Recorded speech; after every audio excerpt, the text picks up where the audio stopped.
أنفاسي ونفس بعداد كل معلوم لصحبه.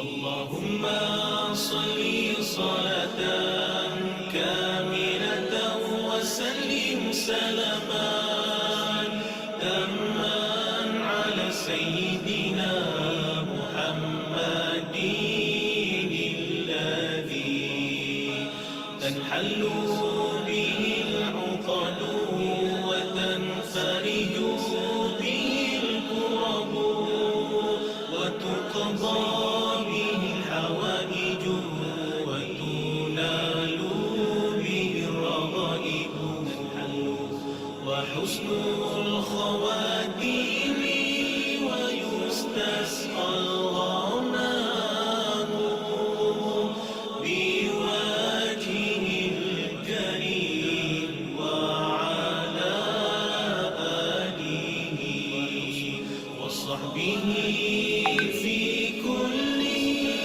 لمحة ونفس بعداد كل معلوم لصحبه. اللهم صل صلاة كاملة وسلم سلاما تاما على سيدنا محمد الذي تنحل به العقد. Assalamualaikum warahmatullahi wabarakatuh. Today we will have third talk on HAMKA with the title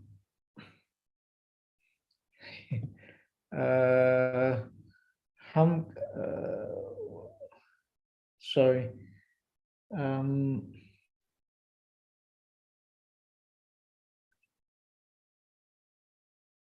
What is that?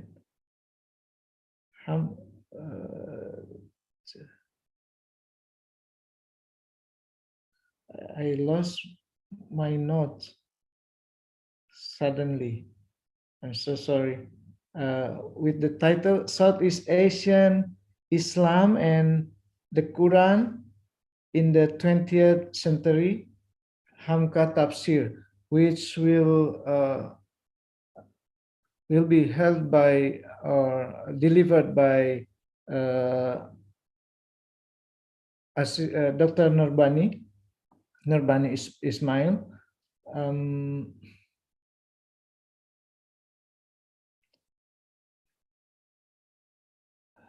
Okay, and then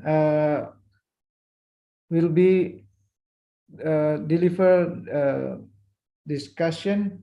Discussion is Associate Professor Dr. Rauda. I will introduce both of them. Maybe I have to change. I will introduce both of them later. Dr. Nurbani Binti Ismail is currently an assistant professor at the Department of Fundamental and Interdisciplinary Studies, Abdul Hamid Abu Sulaiman Kuliah of Islamic Revealed Knowledge and Human Sciences, the International Islamic University, Malaysia. She obtained her bachelor, master, and PhD in Islamic Revealed Knowledge from the IIUM, and she taught for 4 semesters at the School of Foreign Service, or SFS, Georgetown University, Washington, from 2015 to 2017.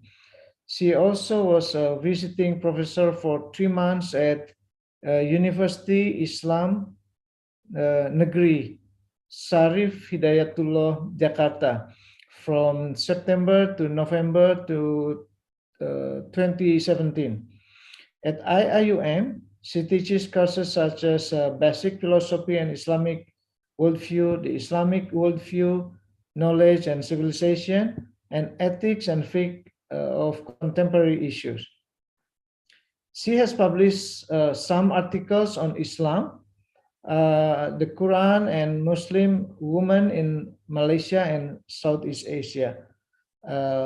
One of the most she said one of the most memorable foods she tried and loved while she was in Jakarta was bebek goreng Haji Slamet, Jakarta Selatan. I think I don't have to explain more. Most of participants know Dr. Nurbani. Then please, Dr. Nurbani, the time is yours. Bismillahirrahmanirrahim. Wassalatu wassalamu ala ashrafil anbiya wal mursalin wa ala alihi wa sahbihi ajma'in. Rabbi shrah li sadri wa yassir li amri wa hlul 'uqdatan min lisani yafqahu qawli. Thank you, Dr. Nggaran, the chairperson, for our session today. I would like also to record my appreciation to the Center of HAMKA, AHAS, KIRKHS, IIUM, for inviting me to share a talk today about HAMKA here. Fellow listeners, inshallah, more are joining. So, Assalamualaikum warahmatullahi wabarakatuh. So I would like to share my screen, obviously here. I hope that I can proceed. I was asked a few months ago by Professor Wan Azam to give a talk on HAMKA at the center of HAMKA, inshallah. So I thought that it is a very important topic to talk about and to share with the fellow listeners about this particular scholar, and also his contribution to Islam, to the Quran, to tafsir in this region, the Malay-speaking region.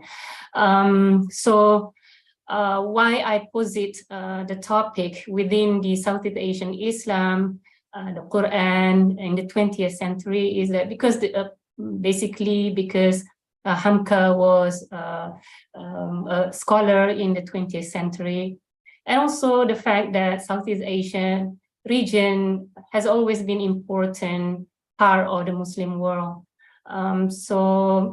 We feel the importance and the significance of talking about Islam and Muslims in this part of the Muslim world. That will help us to just a second. Let me. Okay. That help us to understand that the arrival of Islam, the Islamization process, the first Islamization process that took place since the beginning of Islam, or when it just came here. Scholars of Southeast Asian region would say that was the first Islamization of the region here. Southeast Asian Islam became important for the fact that Islam came right from the very beginning.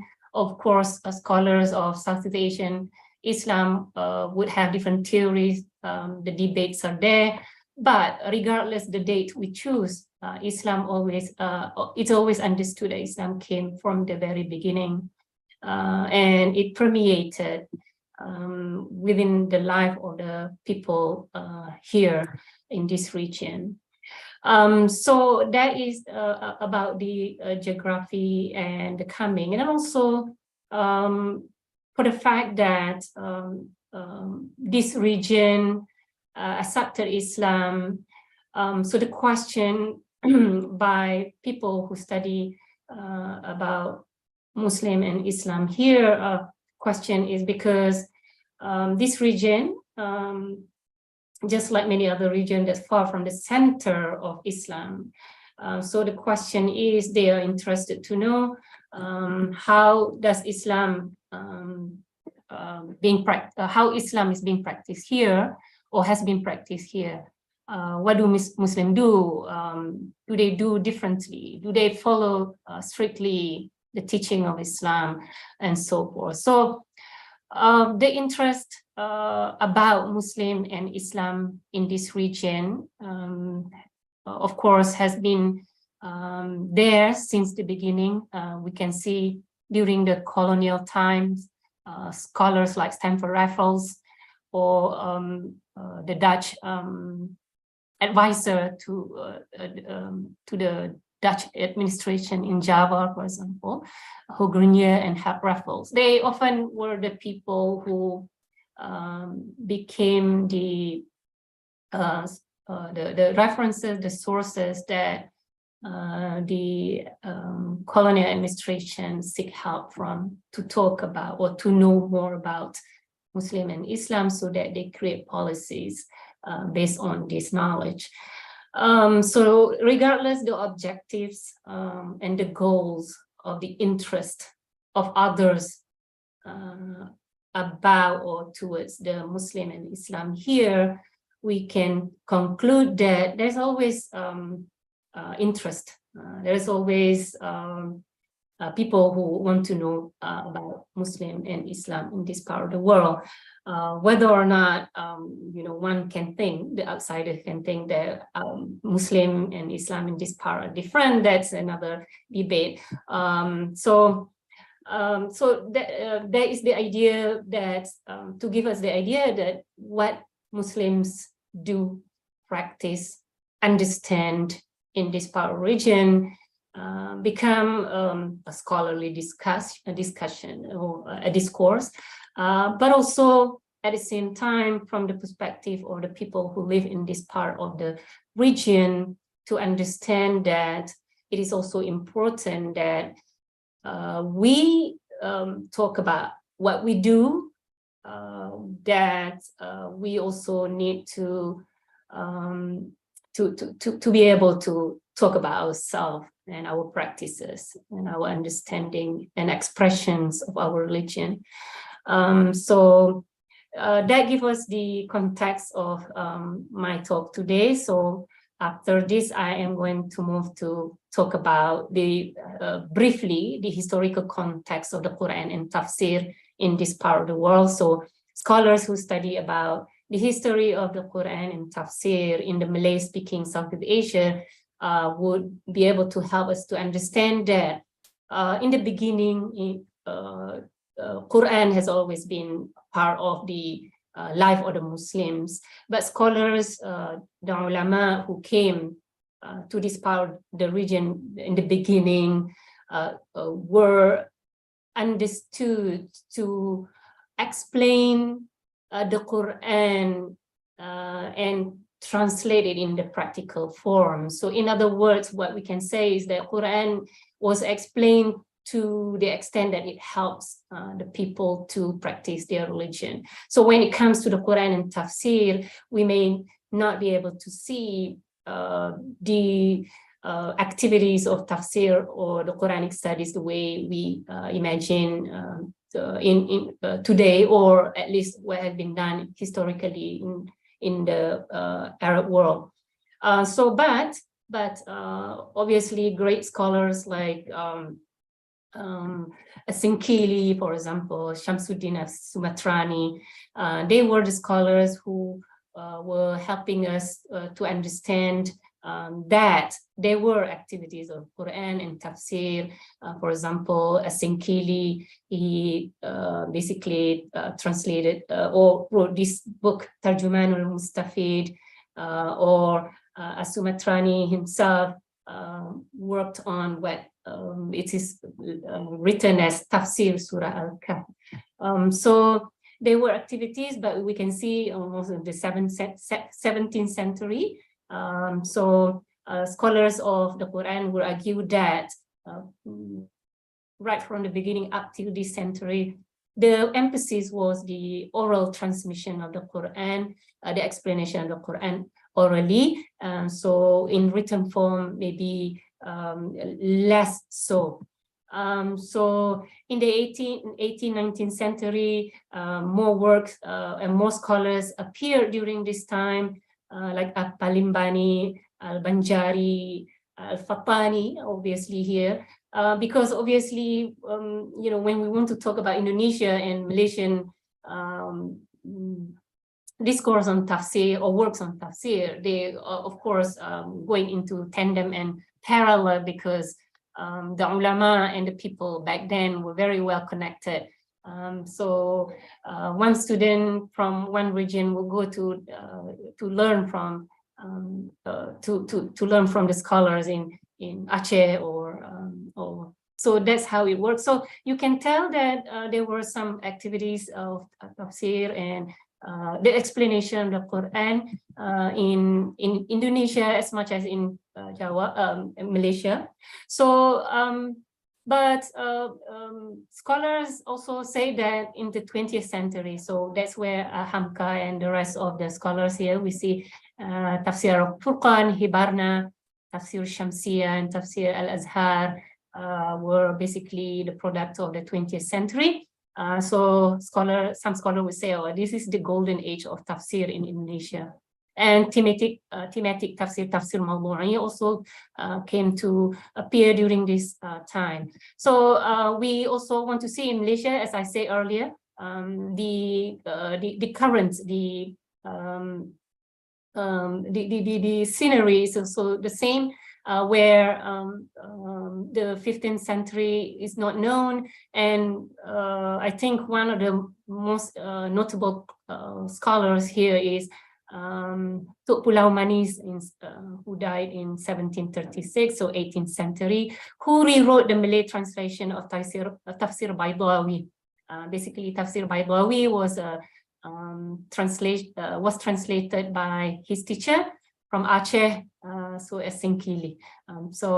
And many others like Maulana Abdullah Wangnu, Tuan Haji Muhammad Said bin Umar helped the development of tafsir in Malaysia. And we know also in the modern time, the 20th century, tafsir or Quran study were included in schools and also in university as a subject or as a lesson. So that's also beside the introduction into the curriculum, school and university curriculum, tafsir also is known. For example, Tafsir Nur al-Ihsan, Tafsir Pimpinan Rahman, the translation of Tafsir Jalalain. So that initially was written by Jalaluddin al-Suyuti and al-Mahalli. So it was translated. So what we can conclude is that there were activities of tafsir, maybe not as rigorous as the that part of the Arabian part or the Persian part of the Muslim world, but the interest, so the idea that the Muslim from the very beginning always made the Quran as part of their daily life, and the scholars and the ulama in this part of the world help them to understand the Quran. So that was the introductory part, and I'm trying to move towards our major discussion today. So HAMKA Tafsir, obviously this was part of my dissertation in 2005, and of course several years I've been working on this. In my PhD dissertation, I was comparing the methodologies of HAMKA Tafsir and Tafsir Sha'rawi, and I focus on their interpretation of the Quran and the verses that related to gender issue or women issues. So I thought that basically this particular topic is important to our region here, and also like I said earlier, there are interest from people outside this region who want to know about us. So HAMKA Tafsir, I don't think I want to go into detail. So it was basically his morning lecture that he gave at this Masjid Agung Al-Azhar. Therefore, he named later on his tafsir as Al-Azhar. Since 1958, so he published these lectures also in Gema Islam, the Journal of Gema Islam. But he continued to write his tafsir during his imprisonment between 1964 to 1966.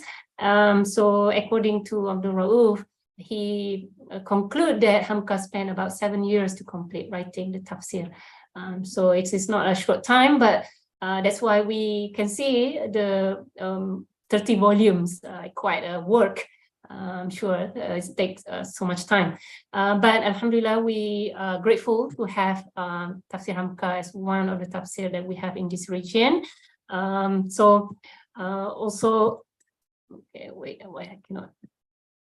Okay, so when I studied HAMKA, HAMKA tafsir, I placed his work within the broad framework of reformist tafsir of the 20th century, pioneered by the Egyptian Al-Manar school of tafsir that was led by Abduh and his disciple Rashid Rida.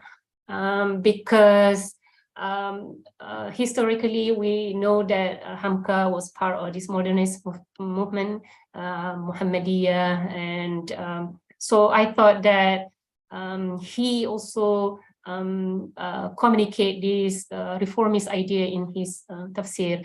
HAMKA Tafsir Al-Azhar is mediator of Al-Manar school of tafsir to the Malay Indonesian world. Although, okay, this is what we can observe is the originality of HAMKA Tafsir. He re-articulated and appropriated it for the indigenous socio-political context of the region of Southeast Asia, therefore displaying a remarkable level of originality. So that is an important note, I think, to understand that even though he subscribed to the modernist ideas in tafsir, however, he also have his own stance and way and approach of doing tafsir. In terms of the significance of the tafsir, and I think this is why HAMKA has become the the subject of discussion, scholarly discussion, academic discussion, because of his vision to understand the significance of the Malay tafsir, the tafsir that is written in Malay language. We have to understand also that tafsir in itself is a very a scholarly class, platform, in the sense that only scholars and students of tafsir will be able to have access. And those who speak Arabic, of course, have knowledge of Arabic, will be able to access directly to the classical work of the tafsir that have been written in Arabic. Obviously, now we can see it very elitist in the sense that only certain people will have direct access to those work. So the vision of HAMKA is now that he understands there is a need. Obviously, this is the role of the ulama to understand that something must be done to introduce the Quran, not only in terms of translation, not only just for practical understanding, practical aspect of the Quran, to know Quran so that I can recite it in the Salat, for example, but rather to understand the message in the form of tafsir. So he understands the need and therefore he provided. That's why it has become an important work, one of the important works in this region. In terms of the methodology, even though HAMKA said that he himself is, he doesn't consider himself as a mufassir and exegete in its true sense, because he identifies himself as a person who knows about the Quran and knows about some knowledge that help him to be able to write the tafsir. So he make comparison between the general physician and the specialist doctors. So he said that he is just a general physician and not especially or the expert on tafsir. But regardless of his identification with his work, we will be able to appreciate, because we can look at his work. His methodologies, basically the combination of two broad exegetical methods. I think students of tafsir will be able to understand that he combined both methods, that is tafsir bil ma'thur and tafsir bil ra'i. And he consulted Sunnah or Hadith, the companion, the opinions of the companion and successors, and understand the historical context of the text. So because of his subscribing to the principles of writing a tafsir, then the readers of his tafsir will be able to appreciate the breadth of his discussion, certain ayahs that he does. Therefore, his exegesis now become one of the authorities in this region, the Malay-speaking region, that help the Muslim to make close proximity with the Quran. So I want to bring examples of tafsir, HAMKA tafsir, and I will be able to, I hope I will be able to show the listeners here about his contribution in tafsir. So the coming slides basically will be able to help us to understand how does HAMKA interpret the ayats related to gender issues. Here we want to, along the lines, along the presentation, I think we'll be able to appreciate the role of the ulama, including HAMKA, who help the society to negotiate between living Islam as a deen and modernity. So obviously HAMKA wrote his tafsir in the 20th century. Much of the Muslim world just regained the independence and from the colonial powers. So here we will be able to grasp the role of the ulama. And obviously, when we talk about the role of ulama, we do not only think that it begins in the 20th century and it stopped in the 20th century. Obviously, it started since the beginning of Islam until the end of time, obviously. So the importance of the ulama has been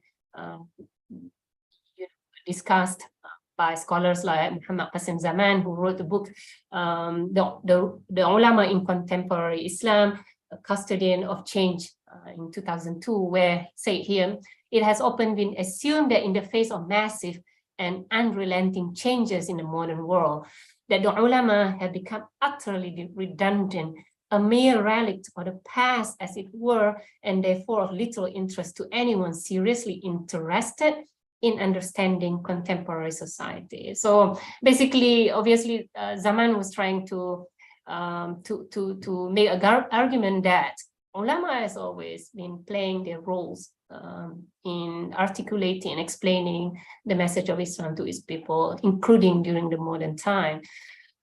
So what we can see, HAMKA, throughout these coming slides, we'll see that he explained the Quran using the examples that are relevant and comprehensible to the local social context. Not only that, we can also see that he demonstrates to his readers that the Quran is addressing them. So obviously it is in Quranic studies, we saw the khitab Quran, right? So that as if the Quran is speaking to them and guiding them to the true path, and they see the importance of the Quran and tafsir in their life. So one of the issues that become part of the debates in the modern time was the gender justice, and even today we still debate about this. You know, we can look up from different angle and so forth, but so it was HAMKA. So HAMKA set up a very strong premise when he talked about this ayah in Surah Nisa. So he said that equality should not be an issue among Indonesian Muslims, since Islam has guaranteed Muslim women and equal rights. So this is the premise that he set to his readers. So what it is to assure them that regardless what the debates and discourse that the Muslims hear outside or in the world or in their context, they must understand that Islam also, the Quran also talk about this, and it has been guaranteed. So he argued that the Quran talk about gender equality within the context of sameness of the Quran, human creation of the Quran. So his readers will be able to understand that the Creator, Allah Subhanahu wa Taala, has guaranteed these rights of equality to everyone, and regardless of who they are. So HAMKA also said that the verse, this ayah demands God consciousness, so that taqwa. Obviously, he does not only say, well, Islam guarantees equal rights, but then he said that it is the demand that God demand of taqwa from both men and women, and remind them that they are created from one single entity. So the verse points to a spiritual moral basis for equality, that men and women deserve before God on the basis of origin of their creation from one entity. So what we can understand here, he draw the attention of his readers that this equality is not man-made, or that one can take it away anytime, but rather it requires some sort of submission to the one God who create both of them, that they must be treating one another equally. So I thought that HAMKA is using this understanding of Tawheed to appeal to understand this verse. So HAMKA also, during his interpretation of this ayah, also departed from the path of many classical exegetes, who previously many of them would interpret وَخَلَقَ مِنْهَا زَوْجَهَا as a mate was created of the living entity. So HAMKA interpreted وَخَلَقَ مِنْهَا زَوْجَهَا as a mate was created out of the living entity without naming that entity, because scholars like At-Tabari interpreted that passage beyond its axiomatic meaning and concluded that the mate was created from the single person was Adam, and that mate was Hawa, and the entity was Adam, actually. HAMKA position to strictly hold to the evidence meaning, axiomatic meaning of the entity rather than of a person, would still showcase a common shared brotherhood among human beings. His position that humans are created of an entity rather than a mere person concurs with Abduh reading on the matter, because Abduh says that ليس المراد بالنفس الواحد آدم بالنص ولا بالظاهر. So obviously, we can relate that HAMKA shared similar stance with Abduh here, in this sense, where they just go to the apparent meaning of the word by saying it is the living entity rather than naming the entity as Adam. And also because of that, also HAMKA also disagreed with the classical commentators such as Ibn Abbas or At-Tabari, who said that God created Hawa from Adam's left rib. HAMKA explained his position here, that the report that talk about the creation of Hawa from Adam's left rib was he considered is a Israeli source, therefore he doesn't take it, and the way he negotiates the meaning now is by saying that it's just it is a metaphor, it's Quranic metaphor. So the hadith is metaphor, then it should not be read literally. So here, the mufassir or exegete usually negotiate. If they don't take one opinion, how do they interpret the meaning of that word and so forth? We can see here, if not using the Israeli source that he refused to take, HAMKA now say that actually the idea is just the hadith is a metaphor, metaphorical understanding of this of the hadith. HAMKA advised his readers that the hadith remind the Muslim man to be gentle and respectful to his wife as his partner in the world, being respectful to her, making her an equal partner in life, and giving her the high position and that she deserves at home and in society, are the means to achieve gender equality. So here, HAMKA is aware that if in that case, how do we understand this situation? So he appeals to both of them that, you know, in this case, we still need to, you know, men still need to respect so that we can achieve gender equality. In demonstrating gender equality in Islam, HAMKA employed multi-layered intertextual, that the Quran, the Hadith, and also intratextual sources. He used Quranic references also to a few righteous women, such as mothers of Musa and Isa, to kind of describe what is a good person whose faith and actions are exemplary. So to the Quran student who read his tafsir will be able to understand, or I have some examples in the Quran from the women who are exemplary in their action and their faith.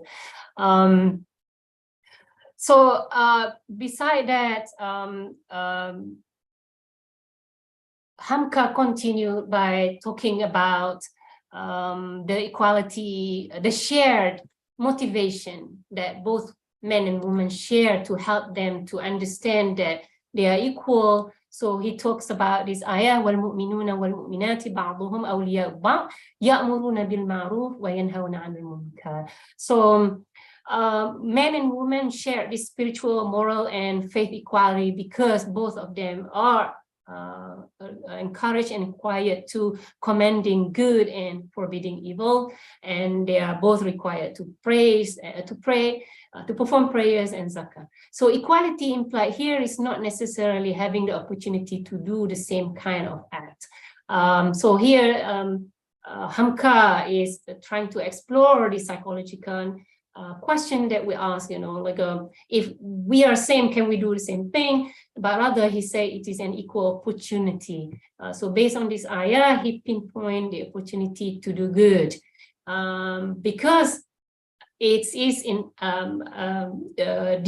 remember when he said that it requires taqwa to understand the gender equality, gender justice, that we both men and women are standing before God, the one God who asks us to be good to one another. So rather it is an equal opportunity to share the reward for supporting a good cause. Therefore, both men and women must cooperate one another to help promoting justice. So HAMKA used the Quran, this ayah, Rijal Qawwamuna 'ala Nisa, to argue that it is hard to actualize.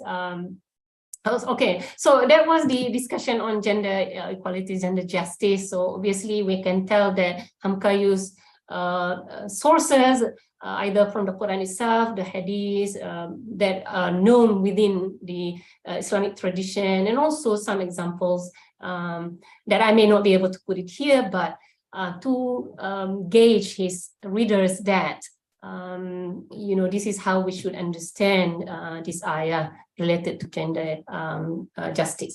In marital gender justice, for example, when HAMKA talk about this ayah, الرجال قوامون على النساء, so he talked about, again, he set up the premise, which is very important to understand. So his readers will just get the idea that HAMKA say that it is very hard to actualize the notion of absolute gender equality in marriage because of the qiyamah in the ayah talking about. So he said that because man is physically and intellectually more predisposed to lead. Some people may argue this is not a good premise to start, but this is what he understands. So he said that women's physical and emotional needs necessitate men's leadership in protecting her welfare and granting her to due maintenance. So again, I think someone is trying to get in, so I hope the organizer let them in. So here, HAMKA rendered Qiwamah in the verse as a leadership of a man over woman. Obviously, Qiwamah throughout the many tafsir literature that we have, there are different meaning to this. So for HAMKA, he described the meaning of Qiwamah to mean moral guidance. So his leadership in guiding her morally, in protecting her, against threats, and providing education to her, and fulfilling her emotional and material needs. So we can tell that he explained to his readers these many meanings of Qiwamah. To HAMKA, the leadership that men assume in marriage is far from having the power to subjugate her. Rather, it is a responsibility to protect her well-being. So this will kind of answer the fear. Some people would say that, well, this understanding of men as a leader in a marriage will allow men to subjugate the wives. So he has said clearly this is not the power and the authority to do so. So how does he explain this Qiwamah within the marital context? He said that the mahar, the financial obligation that is incumbent on men upon entering marriage, contains a unwritten rule. So undang-undang tidak tertulis that authorizes his leadership, man's leadership or husband leadership, due to his maintenance and protection over her, and her consequential consent to his authority. What we can tell here is that he's trying to make sure that both men and husband and wife have this understanding of their obligation to one another. He framed men's leadership, HAMKA framed men's leadership in marriage and women's obedience as reciprocal, mutually reciprocated type of responsibility. So she is expected to recompense his protection with her obedience, and women's submission to men's leadership and its reward are equivalent to performing jihad, as a report from the hadith. This is what HAMKA said. So HAMKA used both textual and emotional appeals to make his point. He warned about the potential manipulation of the leadership authority by the husband that could cause hardship on the wife. So therefore, he reminded men to be fair and just in dealing with their wives, as the best Muslim is the one who treats his wife justly. So here he used the cultural reference. So this is where we can tell that he's using this the contextual reference that his readers will understand. He said the Indonesian culture respects women and regards them as equal partners to men. None is better than the other. In other words, to tell that it is a part of our culture here. Anybody who does less, it's someone who doesn't understand his culture, or at least not using it the right way. So HAMKA was well aware of disparity between the ideals of Islam and the reality of matter. So this is also something that he doesn't only prescribe the ideals of the Quran in terms of marital relationship, but also he also pinpoints the reality of the matter in his society. He reprimanded his readers that in a situation where women's rights were not fully surrendered to them, it was always due to, quote unquote, men's patriarchal control over women. So HAMKA was aware of the reality of the institution of marriage in his society and questioned men who abused their leadership authority, the Kuwama we were talking about earlier. He acknowledged that the practices of pre-Islamic cultures were still being practiced by small minority, where women were treated like their husband's property and were psychologically abused in ways that prevented them from defending their rights.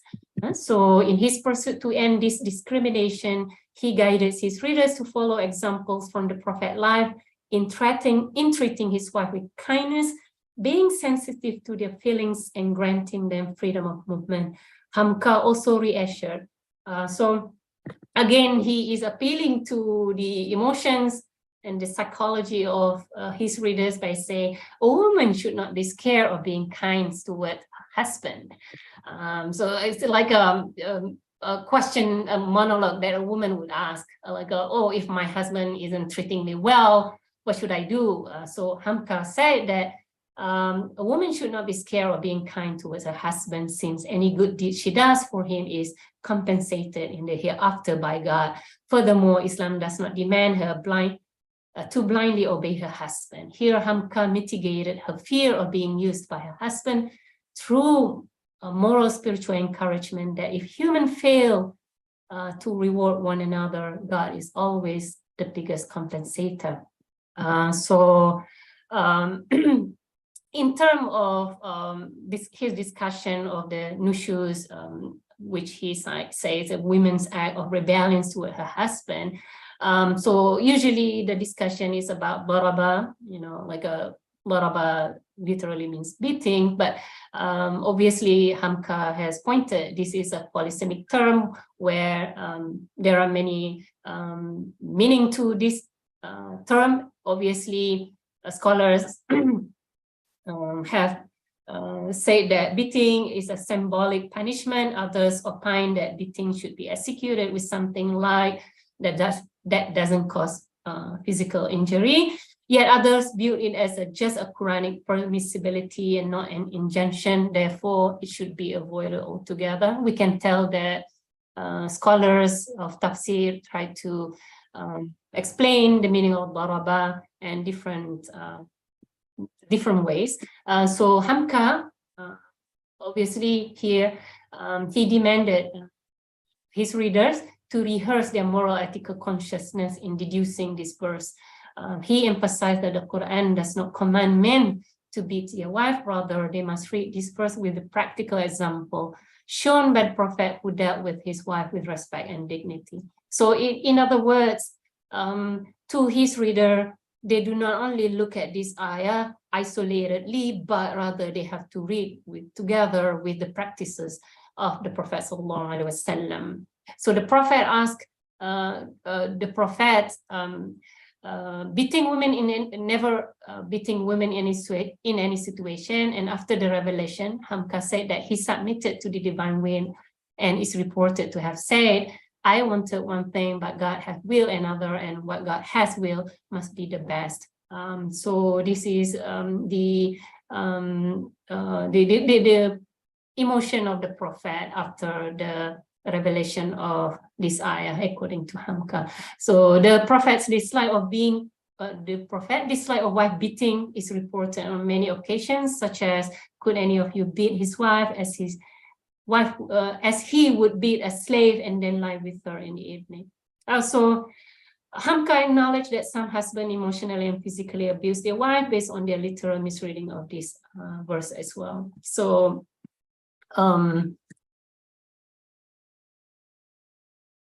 he contended that Muslims must read the verse in the light of the practice of the Prophet, who abhorred any kind of physical exertion and punishment against his wife.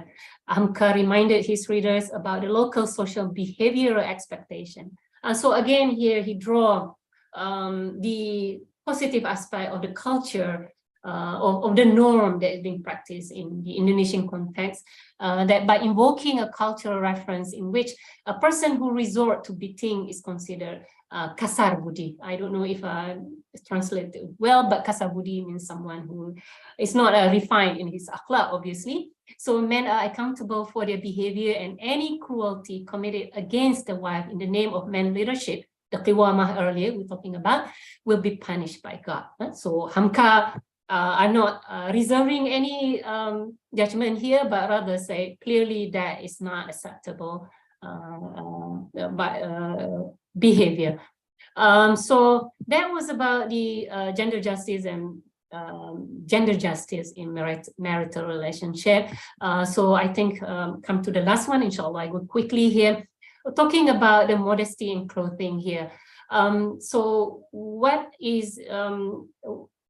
trying to see here when HAMKA explains this ayah regarding this Abdul Basar, lowering the gaze for men and women. And obviously the apparent meaning is to protect the modesty and to lower the gaze. And but most importantly, I discovered that he also talked about the clothing, and that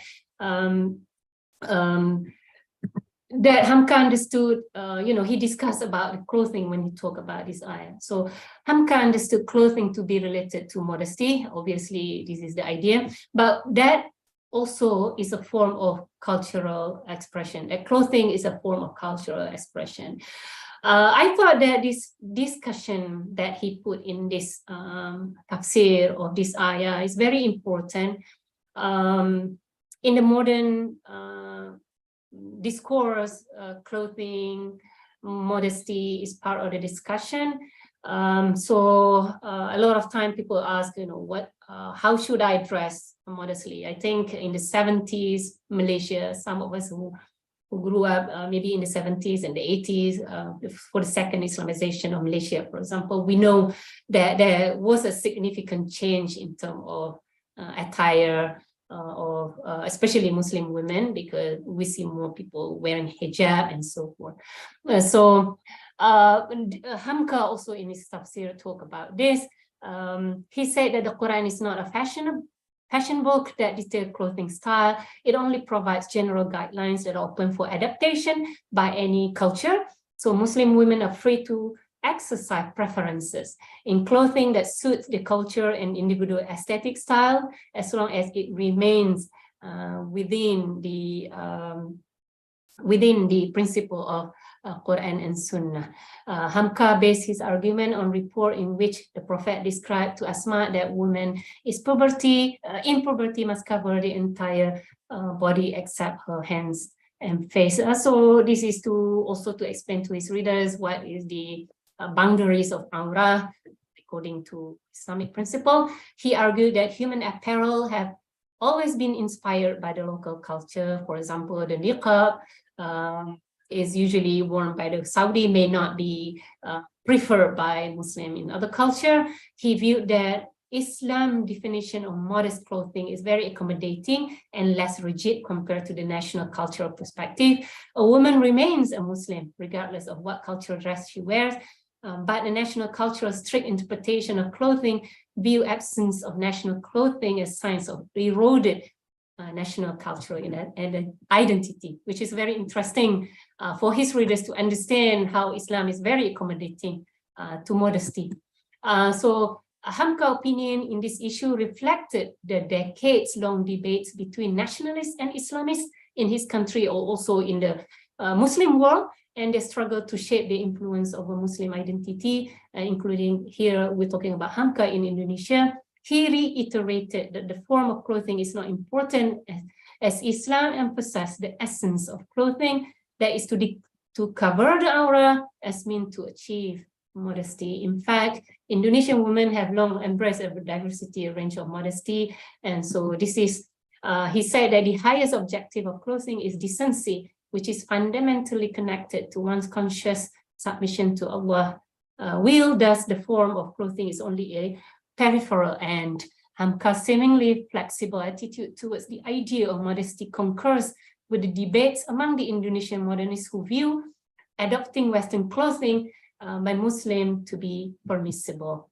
So HAMKA viewpoint on modest clothing also exposed the centuries-long dress policy imposed by the Dutch colonial administration on the Indonesian population, which categorized and prescribed clothing on the basis of ethnic groups. And I think even in the early 20th century, in the 1920s, I think Indonesian were still categorized even when they were trying to board train. So if someone is aristocrat or ethnic, or the local or the colonial officers were to board the train. That will give us a historical context of what is the tafsir, the historical context of the tafsir here.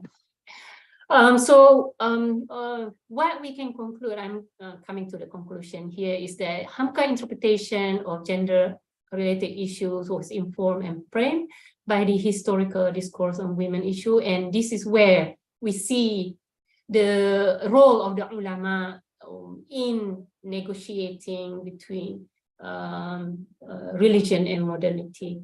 That the ulama do not sit in isolation, but rather they actively engage to explain the message of Islam and how Islam is translated in the contemporary context. At times, HAMKA contested the existing practices or some biases that are going on in the society. Sometimes he provide a fresh alternative, but all within the principle of Islam and his reform ideas. So what we can learn also here is that scholars like HAMKA, interpret Islam and the Quran within the principle of Islam, regardless of and remain within the tradition of Islam, regardless of the context. HAMKA. So here also, I think I would want to go to the idea that he is trying to give the idea to the Muslim in this part of the world that the fact we are geographically distant from the center, Makkah and Medina, we are not the native Arabic speaker here, but we will still be able to live Islam the way we understand from the first generations of Islam, early Muslims. Islam is relevant to the needs of modern Muslim society. That I quote here, the Quran framework and principle should undergird Muslim embrace of modernity. So what we also can understand that the debates, the discourse of how best we translate the message of Islam, the Quran in our life has been going on. Debates, for example, Said Farid Alatas here has commented that the Malaysia will lack of self-confidence in believing that they become more authentic Muslim through copying Arabs. This is the discussion on the discussion on how best to practice Islam. If we practice Islam, is it good enough?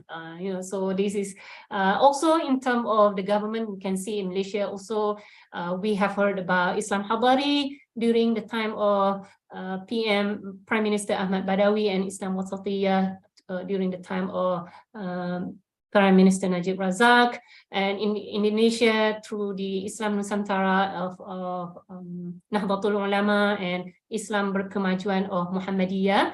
The idea here is that Muslims, ulama, scholars, policymakers, governments are always trying to see the best practices of Islam in this region.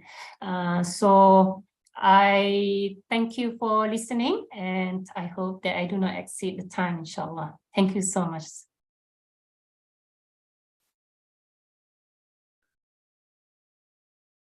Thank you so much. Should I stop sharing maybe, inshallah? Okay. Thank you so much, Dr. Nurbani. Very fascinating presentation.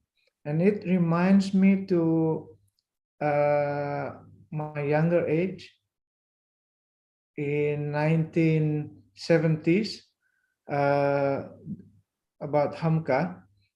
There's a program, Mimbar Agama Islam, conducted by HAMKA. My family members didn't like HAMKA, but that's only one program, a TV program in Indonesia at the time, because at the time there's only one TV channel, Televisi Republik Indonesia, and I think Thursday night, that's Mimbar Agama Islam and HAMKA always showed in Mimbar Agama Islam. Okay, thank you. Very fascinating presentation on HAMKA and gender issue, especially women issue. Now we have a discussion. Excuse me. Our discussion today is Associate Professor Dr. Raudatul Firdaus Fatah Yassin. Okay, I will introduce her for a while. Dr. Raudatul obtained her first degree in Usuluddin Tafsir from Al-Azhar University, Egypt in 2001.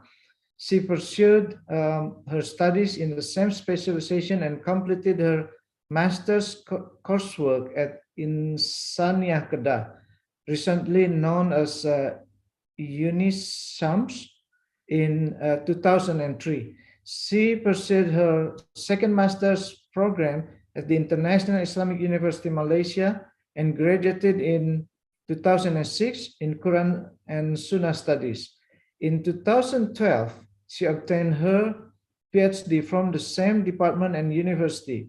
She has over 100 publications throughout her career, which includes books, articles, conferences, conference papers, and book chapters. Currently, she is attached to the Department of Quran and Sunnah Studies, Kuliah of Islamic Revealed Knowledge and Human Sciences since 2012. As an associate professor and the deputy director for Sultan Haji Ahmad Shah Mosque, Center for Islamization Centuries IUM since 2016 until 2022.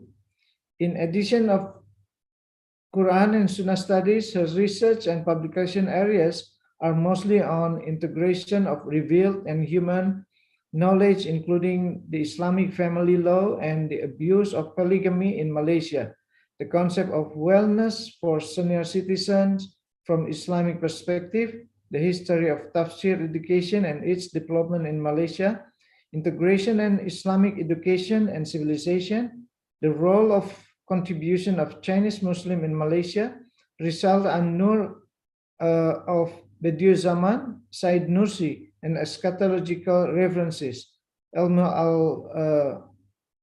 Akhir al-Zaman. She is also involved in scientific research and published articles in the area of green energy, microbial fuel technology, biodegradable plastic as a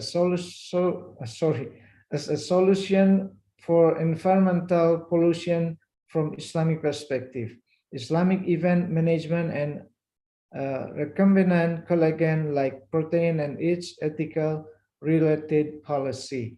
That's the background of Dr. Raudatul Firdaus. And please, Doctor, the time is yours. Thank you very much, Assistant Professor Dr. Unggaran Rashid, our respectful Professor Azam, the organizer of this program, my beloved panelists.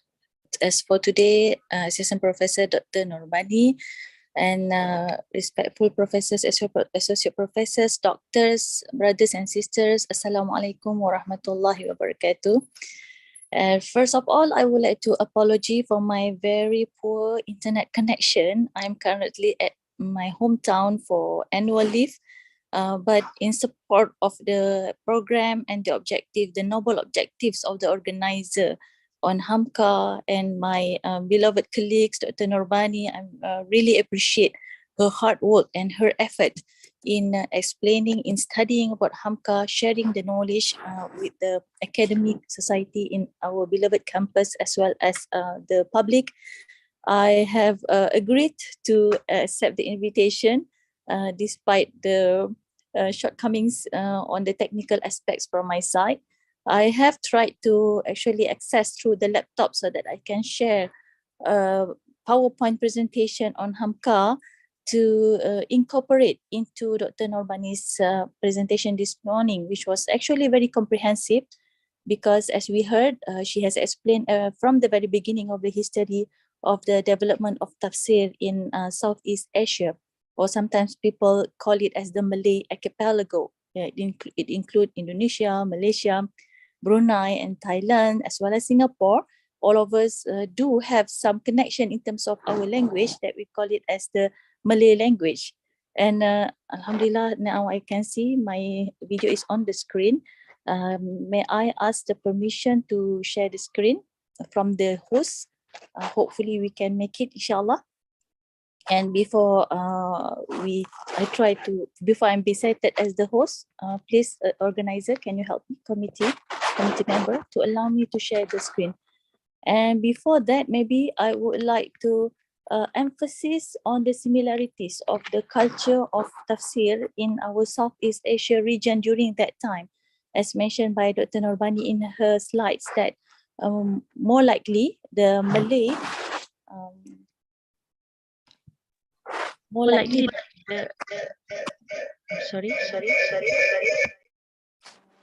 the Malay at that time will they focus more or they refer to the scholars' translation of the Quran, although those translations were named as tafsir, isn't it?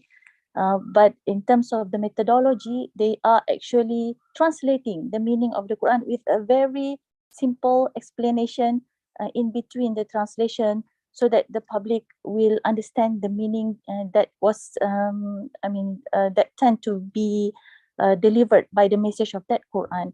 Interestingly, this is in contradictory with the culture of the Arab native speakers, whereby during that time, where we call it as the glorious period of Islam, that is, of course, before the fall of the Ottoman Empire, the Arab tend to have very lengthy discussions on the Quranic interpretations. As we can see, Tafsir Tabari, Tafsir Al-Qurtubi, Ibn Kathir, it has volumes, and they never leave any single ayat without any tafsir or ta'wil to explain the meaning of that particular ayat.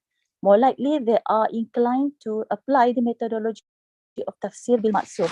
And I hope I can explain a little bit, inshallah, afterwards, how HAMKA incorporate both methodologies of the previous traditional scholars of Arabs with tafsir bil maksur, where the Malay tend to simplify it into translation with a simple explanation, isn't it? HAMKA is very interesting. We know that the volume, he has such a huge volume of his tafsir, and he apply both methods of tafsir bil ma'thur as well as tafsir al-ilmi or tafsir al-aqli, based on rational interpretation. Okay, now when we take a look, I hope my slide can be seen on the screen, and please let me know or notify me if you cannot see the screen. Maybe we can take a look, just some points that I would like to add on into Dr. Norbani's comprehensive presentation just now, a little bit more on his methodology and his motives, as well as approaches from the disciplines of tafsir. As we are all aware that my specialization is Quran and Sunnah studies. So I'll be trying, inshallah, to share some interesting points about HAMKA. Perhaps it can add more on our interest, our concern, and our understanding about him. And HAMKA's education actually covered both religious and secular sciences, ilmu naqli and ilmu al-aqli. That's why he is considered as among the earliest scholars who are integrated in both disciplines of knowledge during the modern era. Although we know in the past, most of the scholars are automatically born to be integrated because as we are aware that most scholars begin their early education by memorizing the Quran, Hadith, that later on during teenager, they understand the meaning, they interpret it and master the fardu ain knowledge. Then when they start to grow up, they begin with the rational studies or sciences, pure sciences studies. Therefore, we discovered a lot of integrated scholars during the glorious period of Islam. But towards the fall of the Ottoman Empire, we suffered from the disintegration or dichotomy of disciplines of knowledge in which those who specialize in the Islamic studies might not have the ability to get a good understanding to the sciences or pure sciences studies. But HAMKA is having both, alhamdulillah. Therefore, he is considered as a multidimensional ulama, as reflected in the honorary titles that he bears. He was also a prolific writer. I believe all of us must went through or have been going through at least one or two of his novels. And interestingly, his novels were later on been made as some movie serials in Indonesia. I'm sharing a YouTube channel right now. Perhaps you might want to watch this movie on Di Bawah Lindungan Kaabah by Buya HAMKA. So very interesting story about love, but in a legal manner. When because we know that falling in love is part of the human's nature, right? Sometimes a person cannot prohibit themselves from being interested with the other gender. The opposite gender, and they might have the interest. And this is also why Islam designed the nikah to legalize that relationship. And HAMKA do understand this romantic feeling, and therefore he's become a prolific writer. You can watch that movie, and those with iman even can understand how to have a proper way of falling in love according to Islamic way, so that Allah SWT will bless that love. Though they end up not getting married to each other, but the journey that they went through is a very interesting one for our youth, even for the elderly, to understand what's the meaning of love. And he explained further about the meaning of love, falling in love after having a wife in his tafsir of Al-Azhar. And I'm sharing, this is the second volume in Surah An-Nisa, how he interpret verse number 4 about وَإِنْ خِفْتُمْ أَلَّا تُقْسِطُوا فِي الْيَتَامَى فَانْكِحُوا مَا طَابَ لَكُمْ مِنَ النِّسَاءِ مَثْنَى وَثُلَاثَ وَرُبَاعَ. As I mentioned, that he is an integrated scholar. So if you go through this tafsir, you will find a very interesting interpretations, and yet very meaningful to those who are facing these situations. He is trying to understand the psychology of a man, as mentioned by Dr. Norbani just now about rights of women. Perhaps I would like to touch a little bit on this aspect, which I included in my study during my PhD thesis, that how do the men's psychology and women's psychology can manage this situation, having the fact that they are both married. So he guides us through an interpretation, which when we read it, we realize that the one who write this is a person who understands at least knowledge of psychology, as well as the sociology and the emotion of a human being. He does not disregard it totally by saying this is haram, don't do it, don't think about it, don't even dream of it. No, he is not that extreme, but he tried to provide solutions to this kind of emotion. As you can see on the screen I'm sharing now, this is from the second volume of his book, Tafsir Al-Azhar of Surah An-Nisa. He even mentioned some names who are known to be psychologists, isn't it? The Freud, Jung, Adler, and etc. Means that he is aware of what have been discussed in other disciplines of knowledge, and he's trying to integrate that knowledge into the interpretation of the Quran so that it will help the modern society to solve the problems in relation to polygamy or in relation to love, etc. This is one of the interesting aspect that he has. And he, as we know, okay, he served in the, at the beginning, he do serve in the government of Indonesia, but it is part of the sunnah when he, a true scholar, they must be tested, whereby at the end of the day, he was also imprisoned despite his huge contribution to the society. And that also plays a very significant role in ensuring that he managed to complete the magnum opus of Tafsir al-Azhar, and which contribute a lot to our society. So maybe I have actually some studies on his methodology, whereby he also employ an exploratory case research.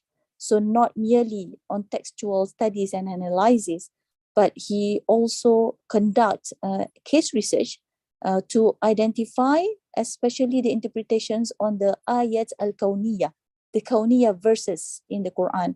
So he gathered 400 verses which were selected and analyzed, where later on he provided the statistic descriptive analysis approach about this ayat al-kawniyah in order to strengthen the iman of the readers. As we know, he was writing this in the time where the Ottoman Empire fall, so Muslims are in the crisis of minds, in the crisis of the ummah. So there is a need of a new approach to strengthen the iman and to instill the understanding of Islam in the right manner. And therefore, actually, HAMKA is offering that solution. And these are, as mentioned, I think about the motives of the writing of Al-Azhar. Tafsir Al-Azhar has been clearly explained by Dr. Norbani just now, Jazakillahu khairah. And the history of the writing was also explained. Maybe I would like to add on the surah that he began with his Fajr prayer tazkirah in the great mosque of Al-Azhar, Kebayoran Baru. So he was focusing on Surah Al-Kahfi. He began it with Surah Al-Kahfi. This is also interesting. This shows the significance of Surah Al-Kahfi as the surah which guide the Ummah in Akhir Zaman to be studied in a very well, comprehensive and detailed manner. So it is located in Juzuk 15, isn't it? So the normal culture in the previous nation or the previous society is that normally they will begin with the first surah, that is Al-Fatiha, and then Al-Baqarah, that is normally being practiced in many classes. But HAMKA, with his futuristic thinking, we can see here critical and analytical thinking of the current situation of the modern society, he has been focusing and beginning with Surah Al-Kahfi first. That is in Juzuk 15, right? And then it was published in the form of periodically magazine Gemma Islam, which later on it was stopped because of his imprisonment. But he continued in the prison, and in fact, among the hikmah being imprisoned, rather behind the cells or house imprisonment, is that his ability to complete the whole 30 juzuk of Al-Quran in Tafsir Al-Azhar. So more on his methodology, as I mentioned earlier, he referred to two categories of interpretation, primer and secondary.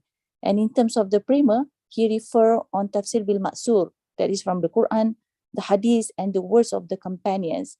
While the secondary sources, he referred to the word of the Tabi'in. So you can see his style is more likely not different from the traditional classical Quranic interpretations, but he add on the new explanation and interpretation from Indonesians of East Asia's interpreters, exegesis, as well as in addition of the Middle East Mufassirun. And it has mentioned by Dr. Norbani just now, among the most important is Said Rashid Rida, of course, the legacy of Muhammad Abdu, and then also Said Qutb, Fi Zilal al-Quran, and Ibn Jarir at-Tabari, the classical Tafsir bil Ma'sur. While from Indonesia, he often seek help from the experts of that particular disciplines of knowledge. For example, when he want to discuss about astronomy, knowing that he is not specialized in astronomy, he has been consulting and asking the help of the famous astronomers who was Sa'duddin Jambek. Yeah, so this is to ensure the validity of the way he interpret that Quranic verses. And then, as I mentioned, in terms of the methodology, when he integrate between Aqli and Naqli, we can see the way how he interpreted Surah Al-Ma'idah verse 5. He emphasized the need to apply the ayah nowadays due to the speed of transportation and the large presence of Muslims in Ahlul Kitab countries. So when we take a look at this ayah, verse 5, it was talking about marriage with Ahlul Kitab, and the food of the Ahlul Kitab, animals that were slaughtered by Ahlul Kitab can be considered halal for the Muslims. And the situation when the Ottoman Empire fall, many Muslims migrated, right, from their origin countries to the Christian countries, or even those Muslims in Balkan countries fall into the government of the Christianity. So the relationship between the Muslims and the Ahlul Kitab are becoming wider, and it's spread around all over the world, and there is an urgent need to relook into the way of communicating and dealing and living together with Ahlul Kitab. This verse, unfortunately, the interpretation of HAMKA has been also been manipulated by some liberalist approaches, whereby they are using this definition or interpretation to legalize marriage with the Christians, although that Christians is actually, in terms of their status as Ahlul Kitab, is questionable. If we read the discussions about the real Ahlul Kitab in our modern world, there are argumentations, there are disagreements among the scholars. I believe Prof. Azam could comment on this matter, whereby Ahlul Kitab is those who really have the Abrahamic belief, Tawheed, monotheism. But the issues now, when the Christians claim to be Ahlul Kitab, but at the same time they are applying or believing in Trinity, so this is no longer monotheism, right? This is more to polytheism, as well as the Ahlul Kitab from among the Yahudi, the Jews, the Judaism. Those who are considered as believing in one God are the Orthodox Judaism, but many Jewish in this world, in our modern society nowadays, are affected or influenced by the Zionist ideology, in which they considered themselves as the children of God. So this is where the argumentations or the disputes among the scholars began, whether these Ahlul Kitab are truly the modern Jews and the modern Christians or not. Then we need to relook into the way how they believe, what is their faith, and how do they practice their religion.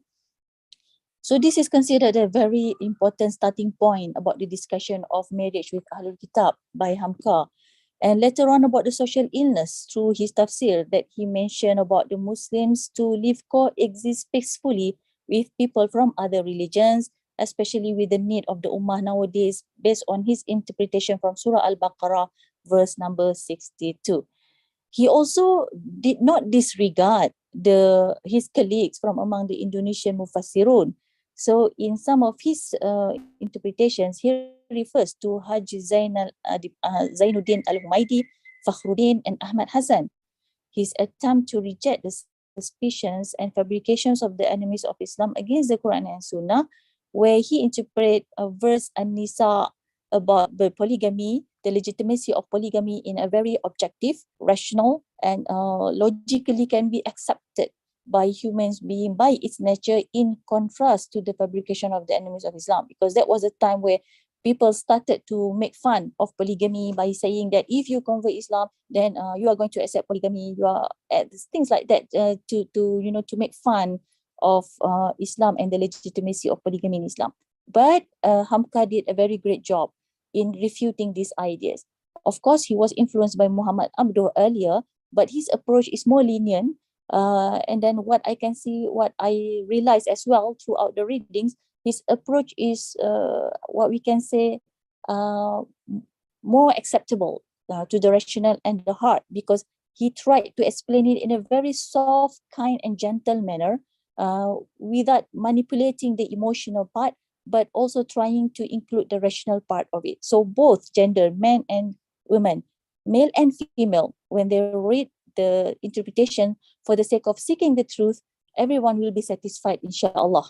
No one will be offended in this discussion of polygamy. So his tafsir is not long and not boring. It is not short and dull. So another aspect which is very interesting.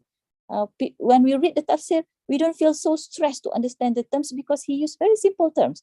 And we are not very, I mean, it is also not required from us to be very fit to go through to each verses, because the way he present it is very friendly to our heart and our mind. So we can read it, although when we are tired, although we are in the state of exhausted, for example, we still can read it and we still can benefit from it. Wallahu alam, this is my personal observation based on my studies on Tafsir al-Hamka. And also I've been teaching this as part of the subject, included in part of the subject in our department, Trends in Quranic Exegesis. And so far, I didn't receive any feedback which is contradictory to what has been presented today. And perhaps this is also the right platform for all of us to discuss together, to find whatever new sharing derived from this tafsir, which will be beneficial for the ummah. It is interesting if a very serious study is being conducted on many sociological and psychological aspects, especially in relation to the crisis of our modern societies, to the social problems, mental issues. Perhaps an in-depth study and discussions about several topics from Tafsir al-Hamka would help us and would contribute further in providing practical and very deep-rooted solution, bringing back the iman and the faith as one of the way of having a masyarakat madani, madani civilization and society for the better of the ummah. So I think that is what I would like to share, just to add on what Dr. Norbani mentioned and to emphasize on some of the interesting part that Dr. Norbani has stated just now. I think she has successfully proven that Tafsir al-Hamka is among the most just tafsir in appreciating gender justice, gender equality in several aspects. There are some aspects we call it as justice, another aspects, yes, we look for equality. And if you want to look it from the Islamic perspective, following the right methodology of the Salafus Saleh, then perhaps we can take this into consideration to have a serious exploration and analytical study on the whole Tafsir al-Azhar by Buya Hamka. Wallahu ta'ala alam. Maybe that's all for my session, and I would like to return the microphone to the moderator. Thank you, Dr. Unggaran. Thank you so much, Dr. Rada, for the discussion. And now I would like to open the floor for question refers to both presenter Dr. Nurbani and also to discussion Dr. Rada.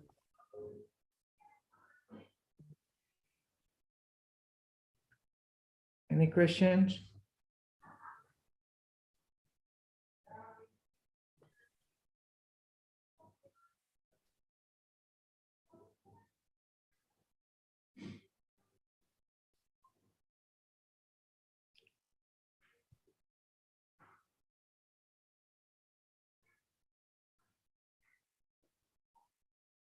Is there any question?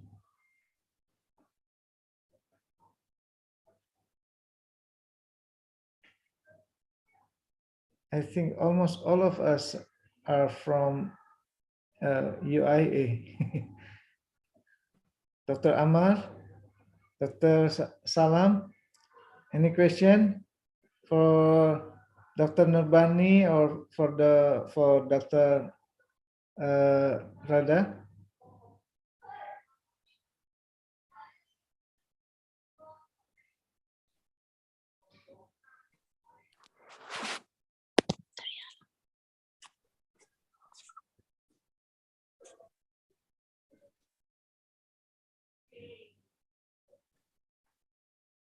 No question? If there's no question, I think we will close our session today, the third talk on HAMKA. Inshallah, we will have another talk next month. And also, we will hold 2 days conference, 2-day conference on HAMKA at the end of May. So we invite you to involve by submitting abstract and also for the presentation on the day of the conference. We will announce about this soon, inshallah. I hope all of us will involve with this conference because this is interesting for HAMKA's contribution to Islam and humanity. We invite Dr. Nurbani, Dr. Rauda, Dr. Amar, and also others to present a paper on that day. Thank you so much for Prof. Azam. Is there anything? Wait. I want you to comment on the Ahlul Kitab.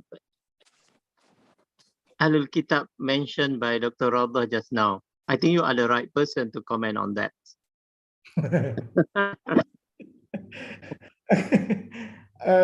In my opinion, you asked my opinion about Ahlul Kitab. Yeah.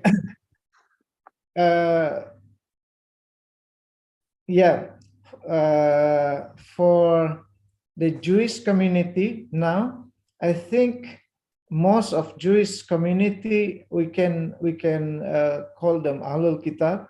Why? Because their argument about God or their belief about God is still the same. Believe in one God. Yes, there are many communities or many sects in Jewish communities, but in terms of confession or Aqidah, they hold the oneness of God, because until today the Shema Yisrael, Adonai Elohenu, Adonai Echad, means Allah, God, our Lord, our God is one. Yeah. Similarly, in Islam,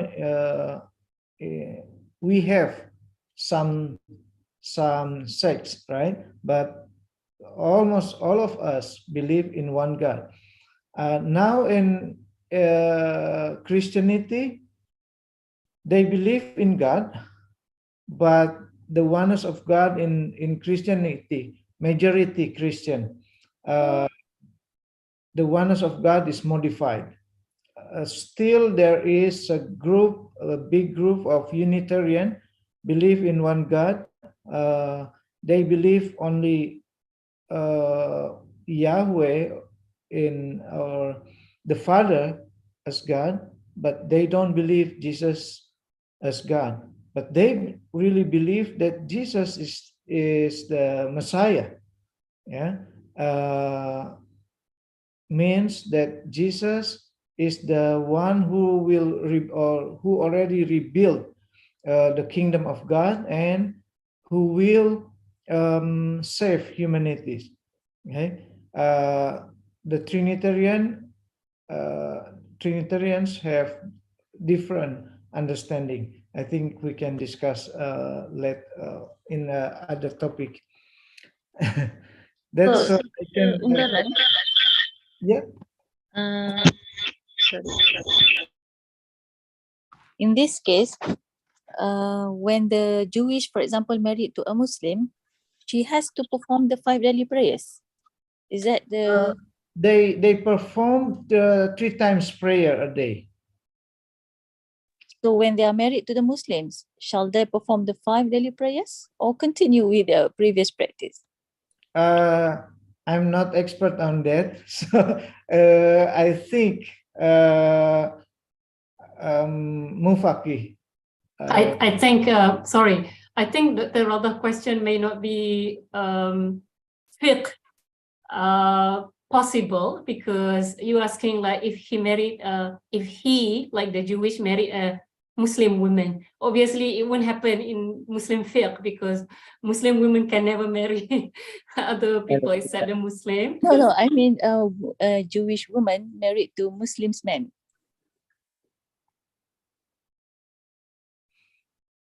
If the Quran says there's no problem, then we have to follow Quran. It means there's no problem. Later, after they get married, then that's only among them, among husband and wife can discuss about that. In terms of practically, I think maybe in our country, of course, we are protected. Sorry to interject. We are protected from intermarriage because of our law and also our interpretation of the meaning of Ahlul Kitab, unlike in Indonesia, of course.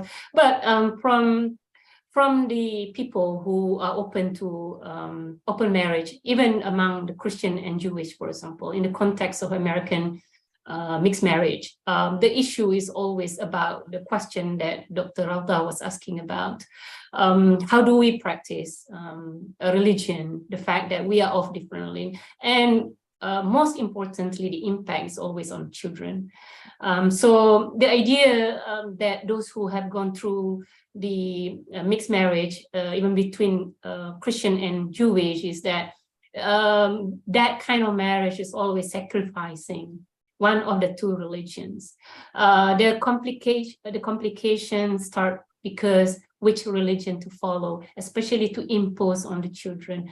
So the fact that, you know, like HAMKA always say, you know, we don't put ourselves in a situation where it's difficult. So obviously Malaysia and Malaysian Islamic law has protected a Muslim from that particular complicated and complex and very emotional at the end, because in the end, you know, when people got married, and obviously this is the state where people falling in love, then, you know, the heads over the heels and so forth. But when children involved later on, emotions become stronger and it become a complicated relationship. And at the end, one religion is sacrificed over the other.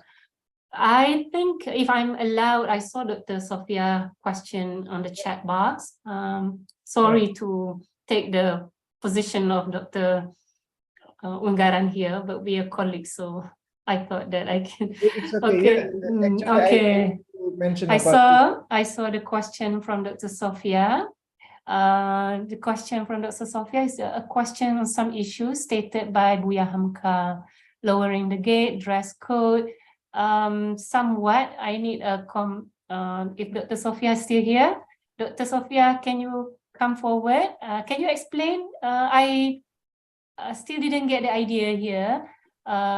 You can speak Malay, Arabic, or English. Okay,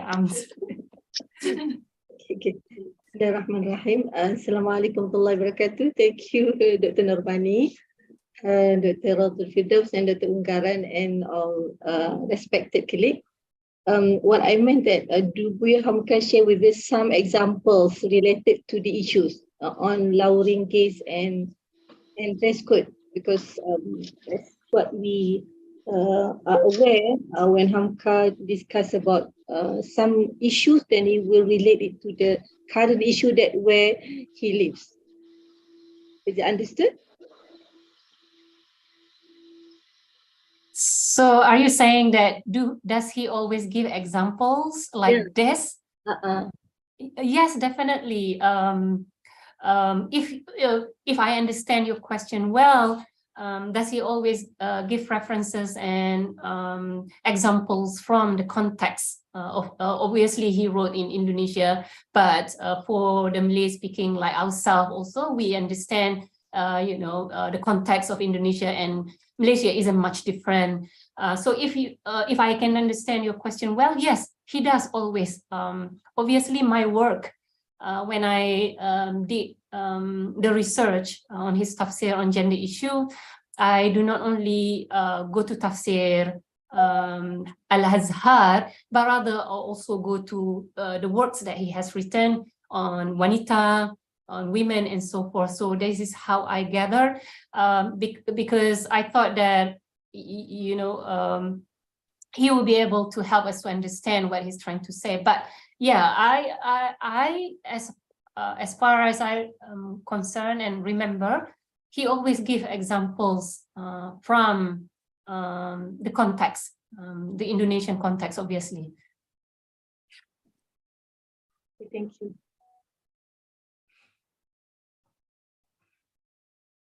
Okay. Any other questions?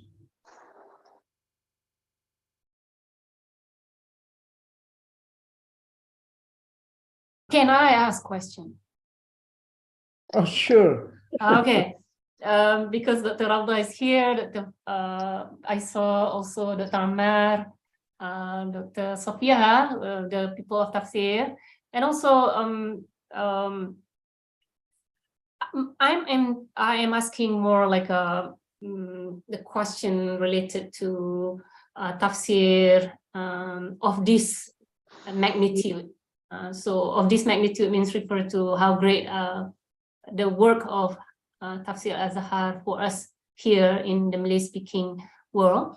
So my question is rather not for us to find answer right away, but I thought that we would want to think about the how do we fill up the gap that HAMKA has left us moving forward of this 21st century. Obviously, he was in 20th century. And also when we look at our tafsir activity, particularly when we talk about Malaysian experience, we are more into tafsir mawdu'i, I think that's safe to say, in conclusion to say that. But what are there for us to do? Or in other words, maybe we can also find what are the missing connecting dots that we are lacking, that we are unable to come forward with tafsir work of this quality and magnitude. Yeah? So like I said, this is more like a some sort of question that I have to myself, but also maybe we can share a little bit until we come up to the time. Thank you so much.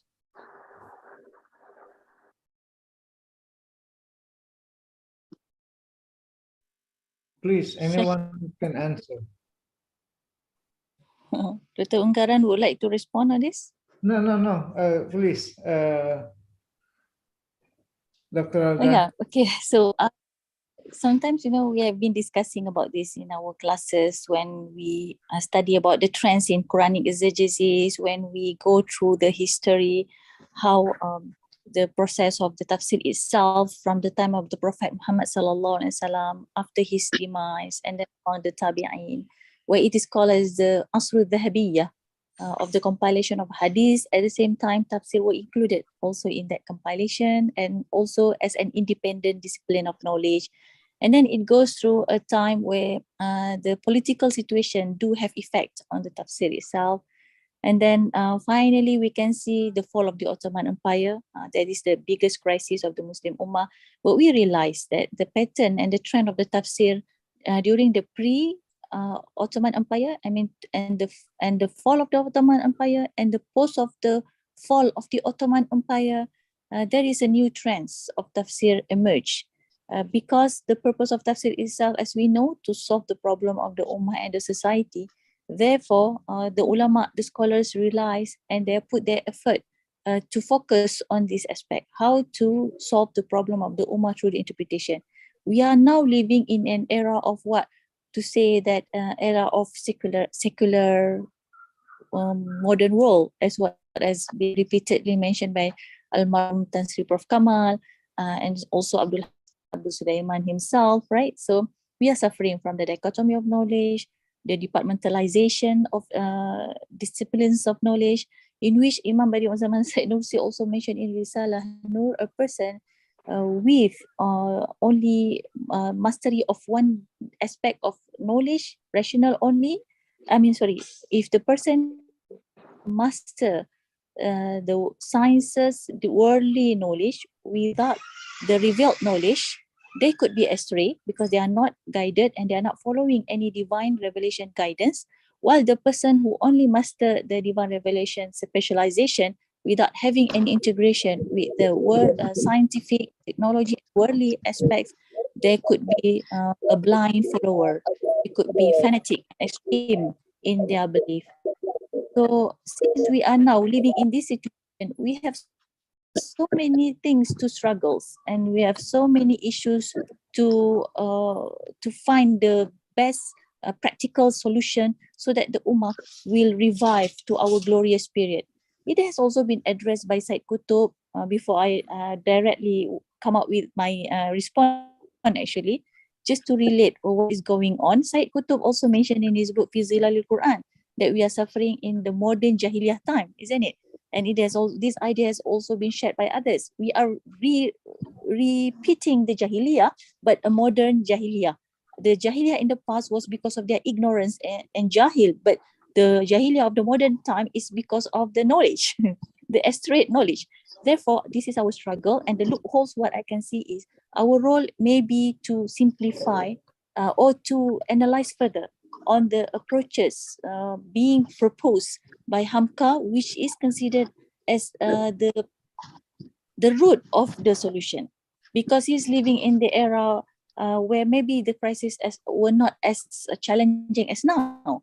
Nowadays, we can see people wearing, covering their aura, but then it tend to be they are disbelievers of God, right? They tend to be as an atheist. So these are the crises of Iman. And this is due to many social, political, and ideological challenges that we are facing nowadays. Perhaps this is what, as addressed by Dr. Nurbani on thematic tafsir, this is the loopholes. We work on certain topic and try to find the basic guides from what the works of HAMKA, the works of other scholars during this post-colonial period, during the post-fall of Ottoman Empire. And then we try to integrate it with psychology and sociology so that we can try to come up with a new solution, especially to overcome the crisis of the Iman, the crisis of the Ummah, and the crisis of the intellectual of the Muslims community throughout the world, so that we can regain our glorious period. Wallahu alam, this is my personal observation, and maybe others might have their own respond or feedback on this. Thank you so much, and I would like to also apology for any shortcomings from my part. And may Allah bless the organizers as well as the panelists, and may Allah help us to overcome these challenges of the Ummah in Akhir Zaman. Assalamualaikum warahmatullahi wabarakatuh. I can respond a little bit. I think, in my opinion, like Dr. Raja just now said, Jahiliyah for modern people is in terms of spirituality. Jahil in terms of spirituality, not in terms of knowledge, because knowledge now is very developed compared to people in the past. But in terms of spirituality, yeah, unfortunately, yeah. Okay. Any other comment or questions? If not, then I think we are reaching 12 o'clock, 7 minutes to 12 p.m. if there's no other question, I think enough for today. Inshallah, we will have another talk on HAMKA, inshallah, next month. Yeah, next month, the fourth talk on HAMKA. Thank you so much for Dr. Nurbani and also for Dr. Rauda for presentation and discussion, and also for Dr. Sophia for the question. May Allah help us and also protect us and bless us in our life. Thank you so much. Assalamualaikum warahmatullahi wabarakatuh. Thank you very much. Assalamualaikum.